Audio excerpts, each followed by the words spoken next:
So, you have children in your classroom, I tell the teachers.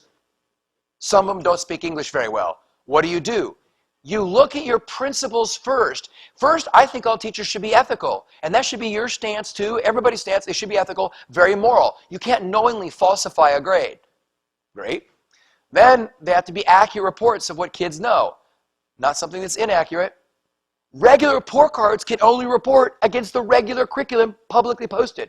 Now, if the advanced nature of the class curriculum is revealed in its title, like it says, social studies, gifted, advanced, or as you get older, AP class, international baccalaureate, honors, level 2, then you can grade them against the more advanced standards. But if it's just 4th grade math, 5th grade language arts, and it can't be something above and beyond, you can do that, but it has to have a separate report.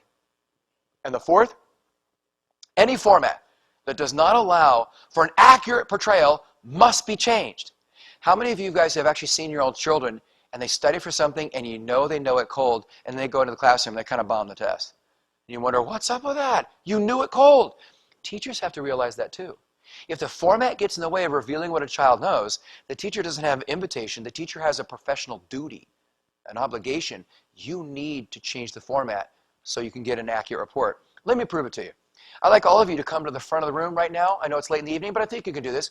And I want you to demonstrate what you know about good parenting in the modern world through interpretive dance. Come on. You know you want to. Come on. Some of you are thinking, over my dead body, am I going to move? Some of you are thinking, well, can I have 4 weeks with a peer tutor and involve technology? Some of you are thinking immoral thoughts. Not those thoughts. I meant this thoughts. He doesn't know our names yet. I'll send somebody else up there, and they can do the dance, but they sign my name, so I get credit for dancing. And others of you going, oh, finally, a parent evening seminar where somebody understands me. Yes, I'll do this wonderful thing.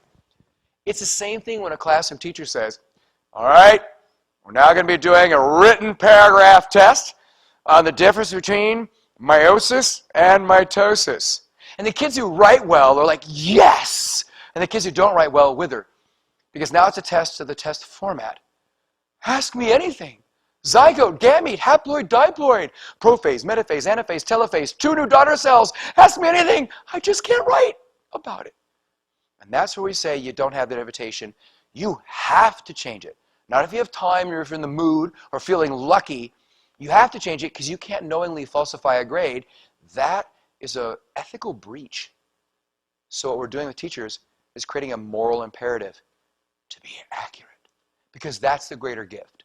No matter what, is this accurate report. And so many things we do falsify the report, fudging it, diluting it higher or lower in its accuracy. But wait, there's more. With English language learners, one of the big things we've learned is they have a right to have an accurate assessment. I close my classroom door, all the children in my field of vision there in my classroom, I think they have a right. I established that law as a classroom teacher there. Second one is, in America, we make a really big mistake. We equate thought proficiency to language proficiency. So if the child lacks the language to say something, we think they lack the thought. Wrong! So many times teachers have done this. Ask a question, the child goes, yeah, well, you see, what are we thinking? He doesn't know it. He's stalling when he actually might be doing this. He's translating from your language to his, and then your cultural frame of reference to his cultural frame of reference. That's a dual thing. And then he's trying to figure out, what do I think this teacher wants me to say back? And I got to find the words for that. And that kind of goes with the third one here. For example, there are a lot of kids who are conversational English, but not academic English. And the teacher said this in the test. Please now compare amphibians and reptiles.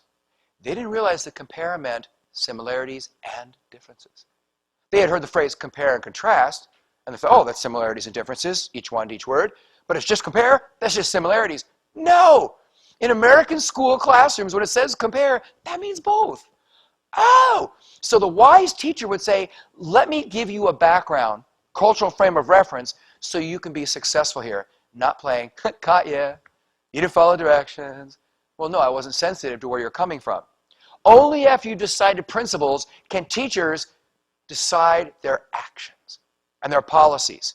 So I told teachers yesterday, and I will tell them tomorrow, could you decide, like, why do you give homework? What is the role of homework?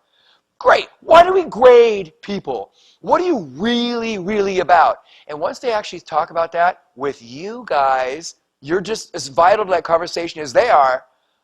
Oh, then they actually change and become much more constructive in how they handle late work or group projects. Something that's much more helpful down the road.